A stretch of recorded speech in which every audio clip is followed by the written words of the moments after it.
नवीन वर्षाचा पहिला सण म्हणजे मकर संक्रांत। आज आपण संक्रांती विशेष जराही गुळाचा पाक न करता, गुळ न वितळवता, साध्या आणि सोप्या पद्धतीने अगदी तोंडात टाकताच विरघळणारी मस्त मऊसूद अशी तिळाची वडी पाहणार आहोत। अगदी पहिल्यांदाच जरी तुम्ही बनवलीत ना तरी सुद्धा परफेक्ट अशी मऊसूद वडी तुमची बनवून होईल। चला तर मग तिळाची मऊसूद वडी कशी बनवायची ते पाहू। नमस्कार, मी शिवानी सागवेकर। शिवानी रेसिपीज मध्ये आपलं मनापासून स्वागत। सर्वात पहिले तीळ भाजून घ्यायचे आहेत।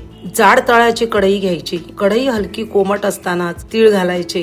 इथे 200 ग्रॅम इतके गावरान तीळ घेतले आहेत। आज आपण फक्त तीळ आणि गुळाची वडी बनवणार आहोत। अगदी मंद आचेवर तीळ खरपूस असे भाजून घ्यायचे आहेत। छान तडतडेपर्यंत, हलके डाग पडेपर्यंत आपण तीळ भाजून घेणार आहोत।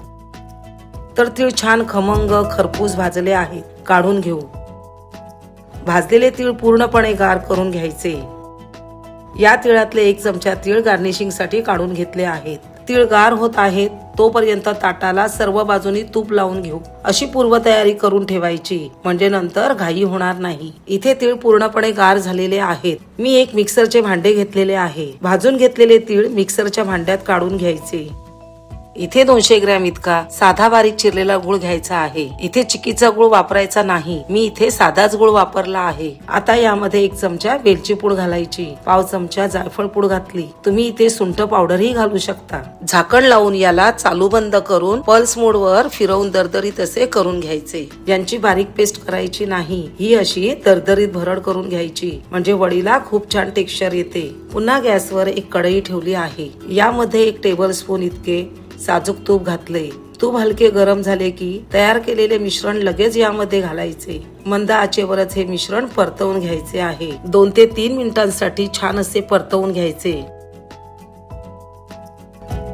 हे मंद आचेवरच एकजीव करून घेतले आहे। आता गॅस मी बंद केला आहे। आता हे मिश्रण तूप लावलेल्या ताटावर काढून घ्यायचे। आता वाटीने किंवा सपाट तळाच्या भांड्याने याला लगेच प्रेस करत सेट करून घ्यायचे। तुम्हाला जशी जाड पातळ हवी त्याप्रमाणे वडी तुम्ही थापू शकता। तर आपल्याला मिश्रण गरम गरम असतानाच याला असं थापायचं आहे। हे मिश्रण गार झाल्यावर हवं तसं थापता येणार नाही। यावर मी काढून घेतलेले तीळ घालते, त्याच्याबरोबर थोडे पिस्त्याचे कापही घालते। हे पूर्णपणे ऑप्शनल आहे, तुम्ही नाही केले तरी चालेल। छान दिसते म्हणून मी केले। याला पण सेट करून घ्यायचे।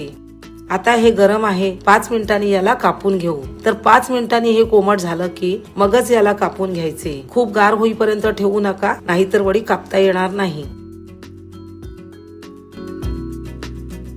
थोड्या वड्या गार झाल्यानंतर पाहू। याला पलेताने पुन्हा वरून अशी खाच करून घ्यायची, म्हणजे वडी एकदम छान व्यवस्थित निघते। चला वड्या काढून घेऊ। अगदी सहज वड्या निघतायत। वडी जरा देखील खाली चिकटून बसत नाही। तुम्हाला बघूनच कळत असेल की अगदी खुसखुशीत वड्या झालेल्या आहेत। तर हे बघा, एकदम सुंदर वडी तयार झाली। याचं टेक्स्चर तुम्ही बघू शकता, एकदम खुसखुशीत झाल्या आहेत। अजिबात कडक वडी होत नाही। दात नसणारेही खाऊ शकतील। तर ही मऊ तीळ वडी तयार आहे। यातली एक वडी तोडून दाखवते।